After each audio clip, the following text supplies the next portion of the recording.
భారతీయ తెలుగు ప్రజలందరికీ నమస్కారం.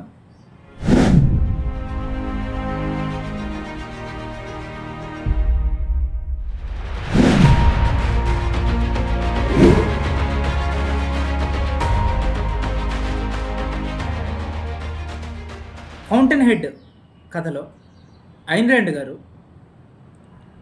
Peter kidding Howard రోర్క్ని కలవడానికి వస్తాడు. ఆ పర్టికులర్ సందర్భంలో ఐన్ ర్యాండ్ గారు లైఫ్ యొక్క పర్స్పెక్టివ్ని హోవార్డ్ రోర్క్ అనే పాత్ర ద్వారా ఒక డైలాగ్ చెప్తుంది. ఏంటి ఆ డైలాగ్ అంటే, పీటర్ కీటింగ్ తనదైన రీతిలో తనకు తెలిసిన పద్ధతిలో జీవితంలో ఎదగాలి, సక్సెస్ తెచ్చుకోవాలి అని చెప్పి ప్రయత్నిస్తాడు. అనుకున్నంత వరకు తాను అనుకున్న స్థాయికి వెళ్తాడు. కానీ ఎట్ వన్ పాయింట్ సడన్లీ తన గ్రాఫ్ తగ్గిపోతూ ఉంటుంది. తాను అప్పటి వరకు ఏదైతే డబ్బు సంపాదించాడో ఆ డబ్బును మెల్లగా కోల్పోతాడు. తాను అప్పటి వరకు ఏదైతే పేరు శాశ్వతంగా ఉంటుంది అనుకున్నాడో ఆ పేరు మెల్లగా తగ్గిపోతూ ఉంటుంది. తాను అప్పటి వరకు ఎవరి సపోర్ట్ అయితే తనకు ఉంటుంది జీవితం మొత్తం అనుకున్నాడో, ఎలిజబెత్ M2He ఇట్లాంటి వాళ్ళ సహాయం మొత్తం తగ్గిపోతూ ఉంటుంది. సో చివరికి ఎటువైపు నుంచి సహాయం రాక, ఎవరి సహాయం లేకపోయినా తాను ఒక్కడగా ఒంటరిగా పోరాటం చేసే ఆ పోరాటానికి సంబంధించిన లక్షణాలు తనలో లేక, అప్పటి వరకు సంపాదించిన డబ్బు స్టాక్ మార్కెట్ బిజినెస్లో లాస్ వచ్చి, చివరికి తన చేతికి పని పోతే ఎలా ఉంటుంది తన జీవితం అని ఒక సందిగ్ధ అవస్థలో పడతాడు. ఒక కాన్ఫ్లిక్ట్ అంటారు దీన్ని. This is what the mid life challenge. మనందరి జీవితాల్లో మిడ్ లైఫ్ క్రైసిస్ అనేది ఒకటి వస్తుంది. అలాంటి ఒక మిడ్ లైఫ్ క్రైసిస్ మన పీటర్ కీటింగ్కి వస్తుంది. పర్టికులర్గా ఈ సిచ్యువేషన్లో ఇప్పుడు కనుక నేను ఒక పెద్ద ప్రాజెక్ట్ ఏదో ఒకటి తెచ్చుకోకపోతే ఇక నాకు ప్రాజెక్టులు రావు, నా ఫేమ్, నా కీర్తి మొత్తం పడిపోతుంది, ఇక నుంచి వర్క్ లేకుండా నేను ఎలా ఉండాలి, ఇది సాధ్యమయ్యే విషయమేనా అని తనలో తనే స్ట్రగుల్ అయ్యి ఒక కాన్ఫ్లిక్ట్ని అనుభవించి ఒక చిన్నపాటి నిరాశాభావానికి గురయ్యి, ఎలిజబెత్ M2He నుంచి సహకారం రాకపోయినా సరే ఎలిజబెత్ M2He దగ్గరికి వెళ్ళి, నాకు ఒక ప్రాజెక్ట్ ఇవ్వండి, మీ దగ్గరకు ఒక పెద్ద ప్రాజెక్ట్ వచ్చిందని విన్నాను, హౌసింగ్ ప్రాజెక్ట్ ఆ ప్రాజెక్ట్ పేరు, అది గవర్నమెంట్ ప్రభుత్వం చేపడుతున్న ప్రాజెక్టు, $10 పేదవాళ్ళకి ఒక ఇల్లు ఇవ్వాలి అని సంకల్పించిన ప్రాజెక్ట్. అది కేసీఆర్ గారు కనుక డబల్ బెడ్రూము ఇల్లు ఎట్లయితే పేదవాళ్ళకి ఇవ్వాలనుకున్నారో ఒక గవర్నమెంట్ ప్రాజెక్ట్, సేమ్ ఆ స్టోరీలో గవర్నమెంట్ ఒక హౌసింగ్ ప్రాజెక్ట్ని డిక్లేర్ చేస్తుంది. సో ఆ ప్రాజెక్టు 2He చేతుల్లోకి వచ్చింది. ఎందుకంటే 2He ఒక నెట్వర్క్ అడ్మినిస్ట్రేటర్ కాబట్టి అతనికి అందరి దగ్గర పరిచయాలు బలంగా ఉన్నాయి కాబట్టి అతని దగ్గరకు వస్తుంది. అంటే అతను ఎవరినైతే రిఫర్ చేస్తాడో గవర్నమెంట్ అతన్ని తీసుకోవడానికి అంగీకరించడానికి రెడీగా ఉంటుంది. సో ఈ సందర్భంలో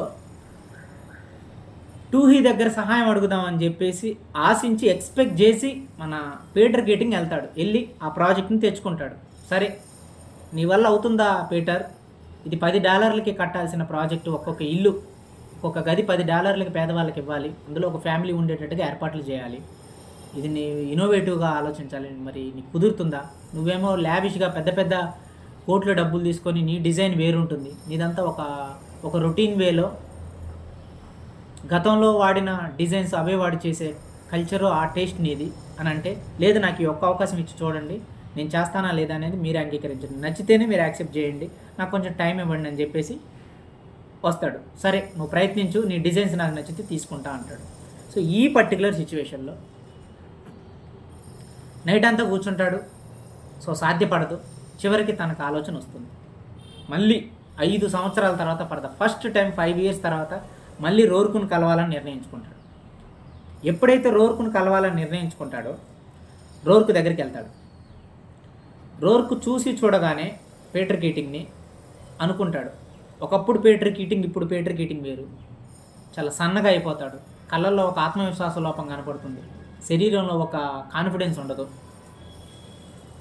ఒక నిరాశ, ఒక నిస్పృహ, అతనిలో ఏదో తెలియని ఒక వెలితి, ఒక లోటు, సాధించలేకపోయామే అనే ఒక ఓటమి భయం, ఇకపై ఏ అవకాశాలు రావేమో అనే ఒక ఇన్సెక్యూరిటీ, ఇవన్నీ తన యొక్క పర్సనాలిటీలో చూడగానే తన మాట తీరులో కనపడి రోర్క్ అడుగుతాడు, చాలా మారిపోయావు పీటర్ నువ్వు అప్పటికిప్పటికీ అని అంటాడు. అప్పుడు పీటర్ అంటాడు, ఇది నువ్వు గుర్తించావంటే ఖచ్చితంగా అది నిజమే రోర్క్ అంటాడు. అప్పుడు రోర్క్ అడుగుతాడు, సరే ఎందుకు వచ్చావు ఏంటి చెప్పు అంటే, సరే ఈ ప్రాజెక్టు విషయాలు మొత్తం చెప్తాడు. చెప్పినప్పుడు ఈ టైంలో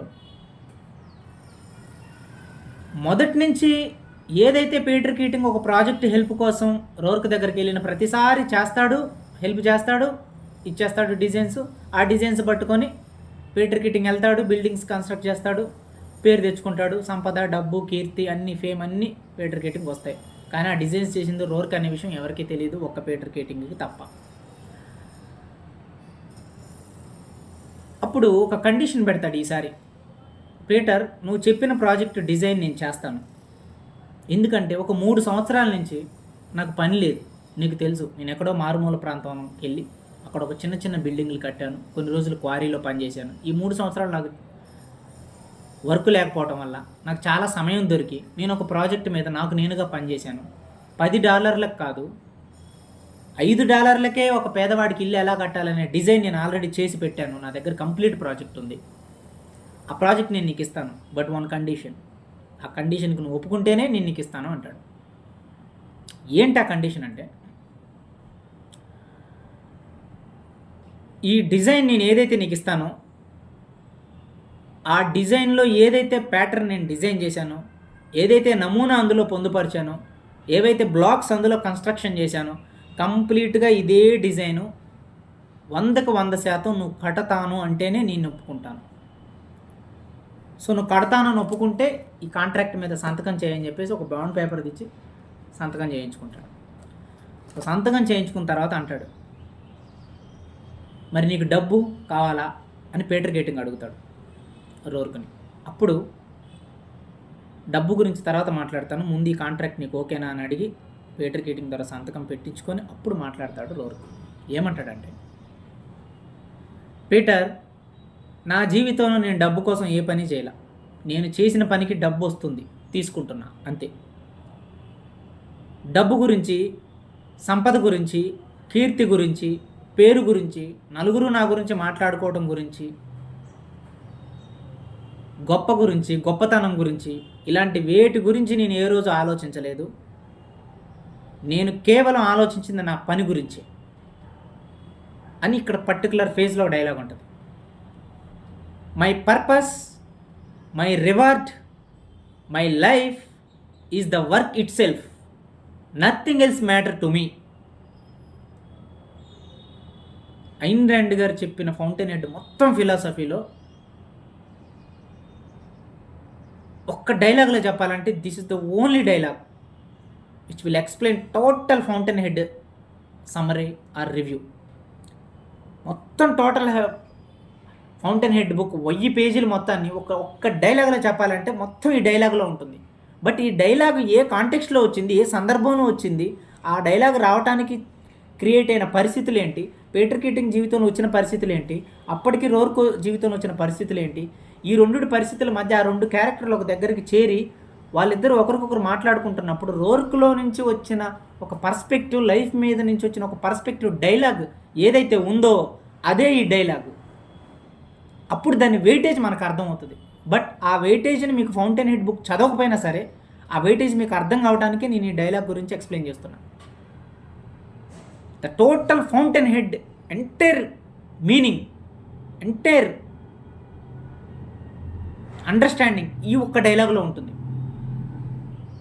మై పర్పస్, నా ప్రయోజనం ఆర్ నా ఉద్దేశం, మై రివార్డ్, నా అభినందన, నా గొప్పతనం, నా కీర్తి, మై లైఫ్, నా జీవితం, is the work it self, పని మాత్రమే, నథింగ్ ఎల్స్ మ్యాటర్ టు మీ.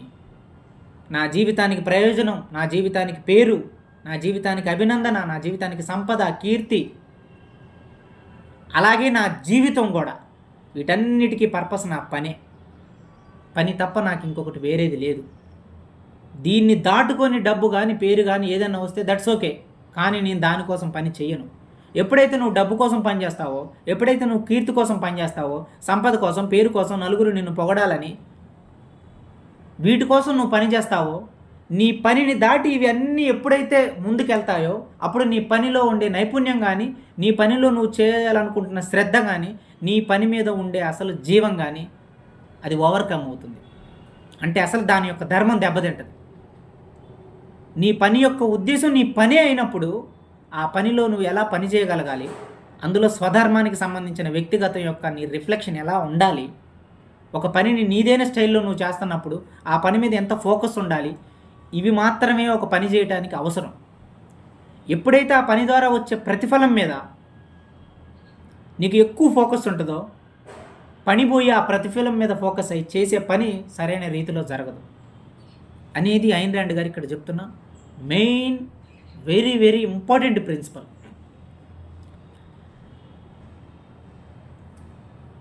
అందుకోసం రోర్క్ అంటాడు, నాకు డబ్బు వద్దు, ఆ డబ్బు నువ్వే తీసుకో, ఆ హౌసింగ్ ప్రాజెక్ట్కి ఎన్ని కోట్లైనా రాని నువ్వే తీసుకో, నాకు సంపద వద్దు నువ్వే తీసుకో, పేరు వద్దు ఆ పేరు కూడా నువ్వే తీసుకో, రివార్డులు వద్దు ఆ రివార్డులు కూడా నువ్వే తీసుకో, అవార్డులు వద్దు అవార్డులు కూడా నువ్వే తీసుకో, టోటల్ ఈ ప్రాజెక్ట్ మీద ఆర్కిటెక్ట్ పీటర్ కీటింగ్ అనే పేరు కూడా నువ్వే వేసుకో, అందులోంచి ఒక్క రూపాయి కానీ ఒక్క ఇంచు ఒక్క ఇసుక మందం రేణువు కూడా నాకు ఏమీ వద్దు, కానీ ఓన్లీ ఒక్క కోరిక మాత్రం నాది, ఒకటే ఒక ఆశయం నాది, నేను ఏదైతే డిజైన్ చేశానో ఆ డిజైన్ని అచ్చుగుద్దినట్టు ఆ డిజైన్ అలాగే కట్టాలి, కట్టగలవా?